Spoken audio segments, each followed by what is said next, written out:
We're going into set 10 and Steel Song is back. I'm not going to say it's better than ever, but it's going to be very good. And I think it's going to have a great matchup into Blurple, Aggro, and Purple Steel. So I think this deck is really well positioned to be the best deck in the format going into set 10. Let's take a look.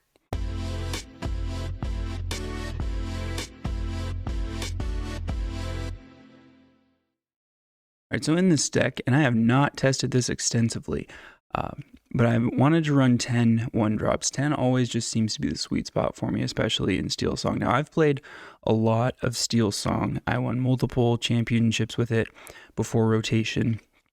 It's always just been a very competitive deck, always had a pretty good matchup into most things, and I find it does really well in store championships. You see a lot of aggro at store championships, you see a lot of quick decks, and this just eats them alive. The problem is now, though, if you want to build a deck that's good against aggro, you give up a lot into the Blurple matchup, but with this deck, I think it can take on both. So looking at those 1-drops, we got 4 copies of Aurora Holding Court. Her main goal is to get out my princess characters cheaper, so we got quite a few in this deck.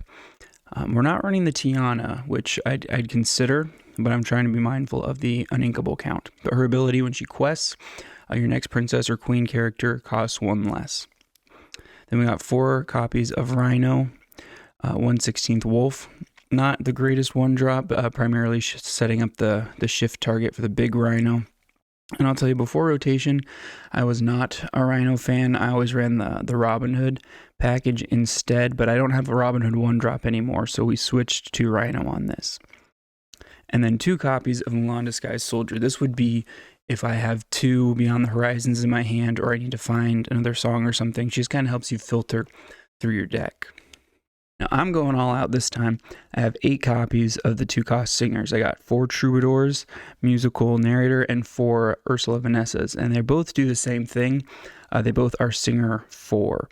The Troubadour is a 1/3 with resist 1, while Ursula is a 1/4.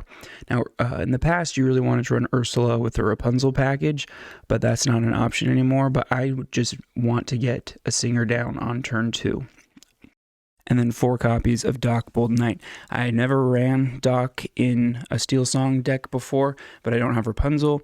And I do have Beyond the Horizon to replace A Whole New World, but I don't find it quite as good, so having some backup card draw I think is going to be essential.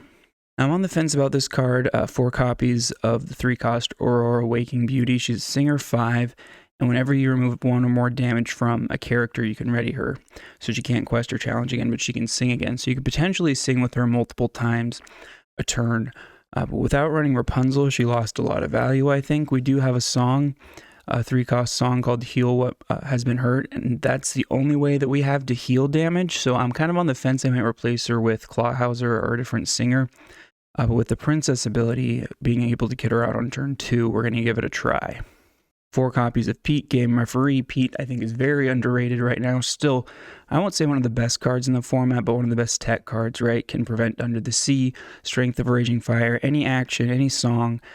He just puts a hold on that. It helps you set up for a turn. So it's very powerful to go turn 1 character, turn 2 character, Pete on 3. They can't do anything, and then sing Strength with Pete next turn.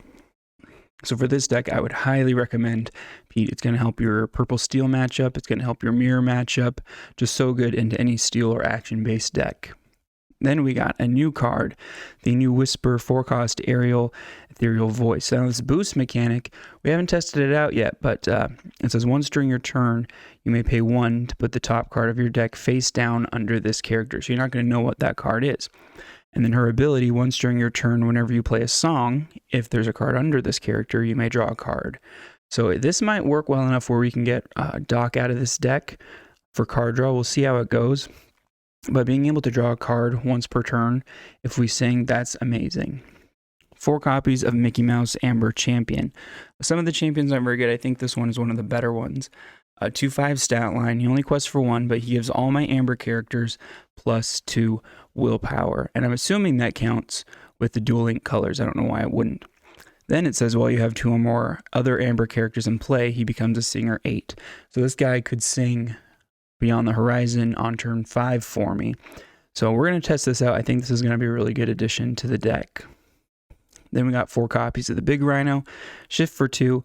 This is a very good way to deal with aggro. Just shifting him on turn 2. It's not the greatest all the time because you don't... Part of Strength of Raging Fire's strength is that you want to have multiple characters on board, and if you don't, it's not as powerful. So when you shift on turn 2, you'll only have that one character out. But he's just such a menace. He's very hard to deal with the Resist 2. Quest for 2, I think you got to add him. Here's another card from set 10. We got 2 copies of the 5-cost Uninkable Giselle Ballad Singer 3/8 stat line. That's pretty good. Singer 7. I'm on the fence. I had Naveen in here, 2 copies of Naveen. I don't want any more Uninkables, so it's down to him and her. I'm going to try her out. She's new and she can sing Beyond the Horizon by herself. And this was kind of the deal breaker for me. When you play this character, you may put a song card from your discard on the top of your deck, any song. So that could be Beyond the Horizon, it could be Strength of Raging Fire, any song that you want to add to the top of your deck and draw it next turn, or with Alpha Doc or something. That's going to be great. Aerial Sonic Warrior. I think this is a very underrepresented card. We lost our really good aerial shift target, but now we got that Whisper I'm going to shift her on to. So shift 4, whenever you play a song, you may pay 2 ink to deal 3 damage to chosen character. So it's like a built-in smash into this character as long as you play a song and pay 2. I did a whole short on her if you guys want to check it out. Great card. So this card I'm only running because I have that Sleeping Beauty, but the 3-cost song Heal Has Been Hurt.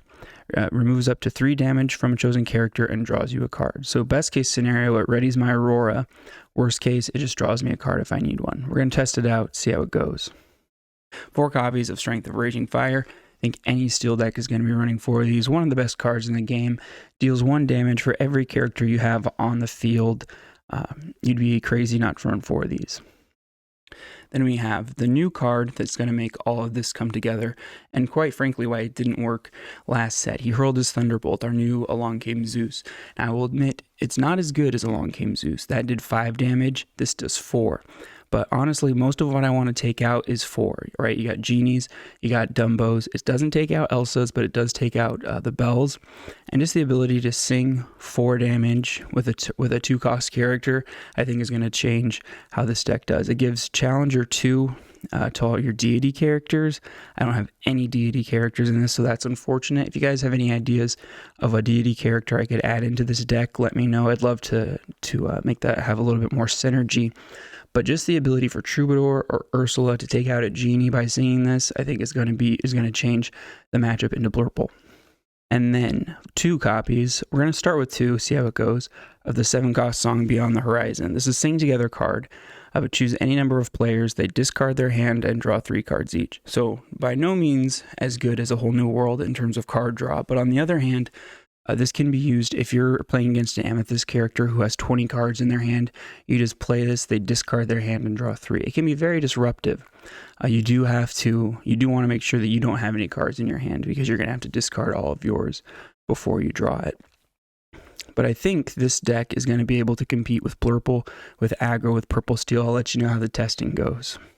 So let me know in the comments what you want me to add, what you'd like to see in this deck, if you have any suggestions, ideas. And as always, thank you for watching Night in Training.